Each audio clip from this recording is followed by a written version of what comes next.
आज हम आपके साथ अब उसी चैप्टर में आगे बढ़ते हुए, कल आपको सॉइल वाटर बताया था, आज हम आपको सॉइल एयर के बारे में बताएंगे। और soil air is the fourth and the last component of the soil. First is mineral matter, second is organic matter, third is आपका soil air and last is soil air.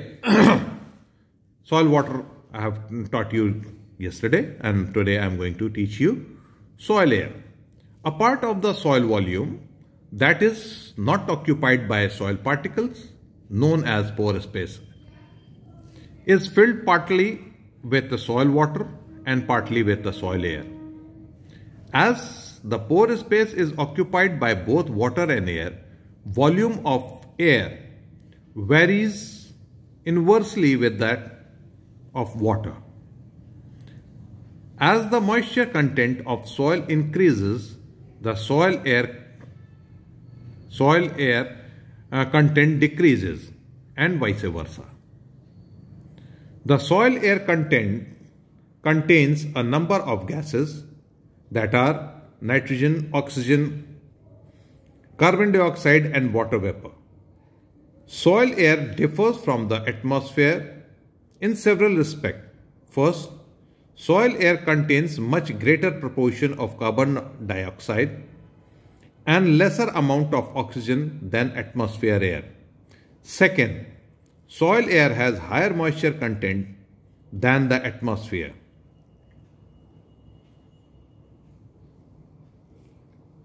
The content and composition of soil air is determined to a large degree by the soil-water relationship. Following the rain, large pore spaces are first vacated by the soil water, followed by medium-sized pore spaces, and water is removed by evaporation and plant utilization. Thus, the soil air accordingly occupies the large pore spaces. As soil further dries up, medium-sized pore spaces occupied by soil air. Soil air has a marked effect on the plant and their root growth. It has also effect on soil microorganisms, plant nutrient formation, and their availability. And now we are discussing about the soil air. जैसा कि हमने आपको कल भी बताया था कि पोर spaces के अंतर्गत सॉइल वाटर और सॉइल एयर दोनों ही रहते हैं, और आज मैंने उस चीज़ को क्लियर भी कर दिया कि कल जैसा बताया था उस चीज़ को मैंने आपको लिखा भी दिया। आप उसको देख लेंगे, पढ़ भी लेंगे, समझ भी लेंगे कि a part of the soil volume that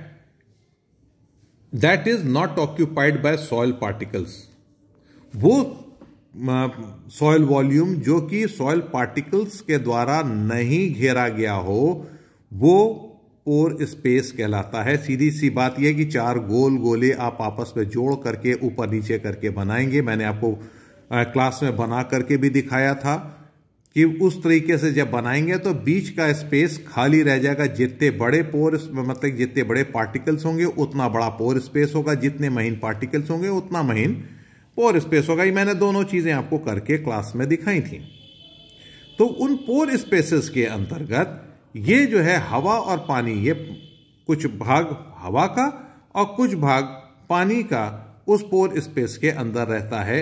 और जैसे जैसे पोर स्पेस में मतलब कि पानी और हवा का वॉल्यूम बढ़ता या घटता रहता है, उसी आधार पर हमारे उन जमीन के अंदर जमीन सूखती है या गीली होती है। तो ये इनवर्सली प्रोपोर्शनेट होते हैं। अगर पानी बढ़ा तो हवा कम हो जाएगी और हवा कम होगी तो पानी बढ़ जाएगा, और ये ऐसे ही इसका रेशियो इनवर्सली प्रोपोर्शनेट चलता रहता है। और ये वाइस वर्सा प्रोसेस है कि अगर पानी बढ़ा तो हवा घट जाएगी और हवा बढ़ी तो पानी घट जाएगा।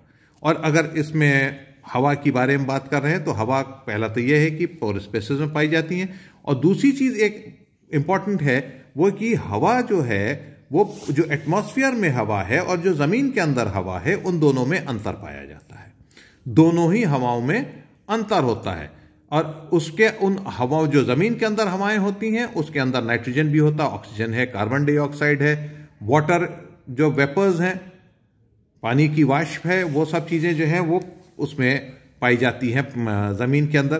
तो अब पानी जो हवा है जमीन के अंदर की वो कैसे डिफर करती है एटमॉस्फेरिक एयर से, तो उसमें अंतर नंबर एक है कि जो जमीन की हवा है उसके अंदर कार्बन डाइऑक्साइड का प्रोपोर्शन ज्यादा होता है बनस्बत की एटमॉस्फेरिक एयर के, नंबर एक।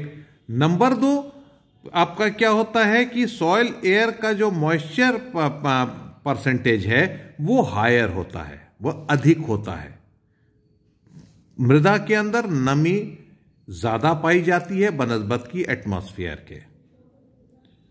ये दो मेन एक तो ये कि पहला क्या है कि कार्बन डाइऑक्साइड की मात्रा जमीन की हवा में ज्यादा होती है बनस्बत की उसमें एटमॉस्फेयर की, और ऑक्सीजन जो है जमीन में कम पाई जाती है और एटमॉस्फेयर में ज्यादा पाई जाती है। और दूसरा हमने आपको बताया कि जमीन के अंदर जो भी वो